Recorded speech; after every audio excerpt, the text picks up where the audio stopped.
বল্টুর স্যার তাদেরকে বলল, তোমরা সবাই কালকে বাড়ির 3জন লোকের কাছ থেকে 3টা বিদেশি ফলের নাম শুনে খাতায় লিখে আনবা।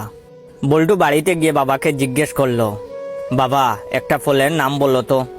বাবা বললেন, তোর এইসব আজাইরা পেঁচাল শোনার সময় নাই। বল্টু এটা লিখে নিল। তারপর বল্টু তার দাদুকে বলল, দাদু বিদেশি একটা ফলের নাম বলো তো। দাদু বললেন, তুই একটা পাগল। বল্টু তাও লিখে নিল। এরপরে বল্টু তার ভাইয়ের কাছে গেল, গিয়ে বলল, ভাইয়া একটা ফলের নাম বললো তো। তার ভাইয়া বলল, তোর কথা শোনার সময় নাই, আমার গার্লফ্রেন্ডের সাথে দেখা করতে যেতে হবে। বল্টু এটাও লিখে নিল। পরের দিন বল্টু গেল স্কুলে। বল্টুর স্যার বলল, বল্টু তুমি বাড়ি থেকে যে 3টা ফলের নাম লিখে আনছো সেগুলো বলো। বল্টু বলল, তোর এইসব আজাইরা পেঁচাল শোনার সময় নাই। স্যার রেগে গিয়ে বললেন, কি তুই আমাকে চিনিস? বল্টু বলল, তুই একটা পাগল। স্যার বললেন, কি?